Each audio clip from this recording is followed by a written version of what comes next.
આ જગતમાં દરેક વ્યક્તિઓ મોઢું ફેરવી શકે, પણ આ જગતનું એક પાત્ર સાહેબ માં એવું છે, એનો સંતાન ગમે તેટલો માં સાથે ગમે તેવો વ્યવહાર કરે પણ માં ક્યારેય એના દીકરાઓથી મોઢું ન ફેરવી શકે, કારણ માં પાત્ર જ અદ્ભુત છે. આ જગતનું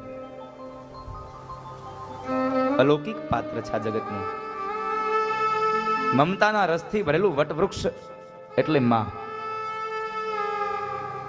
માની અંદર વાત્સલ્ય ભર્યો છે, પ્રેમ ભર્યો છે, કરુણા ભરી છે, દયા ભરી છે. દીકરાઓનું દુઃખ એ માં ન જોઈ શકે.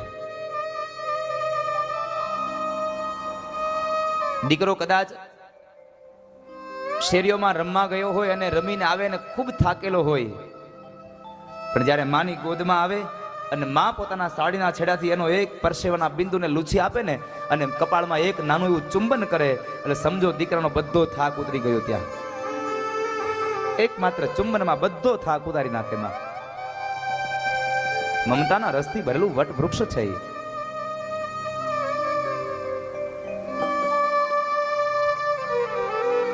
માની ગોદમાં જે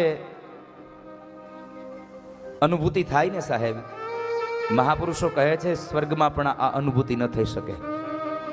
માની ગોદમાં અનુભૂતિ થાય છે.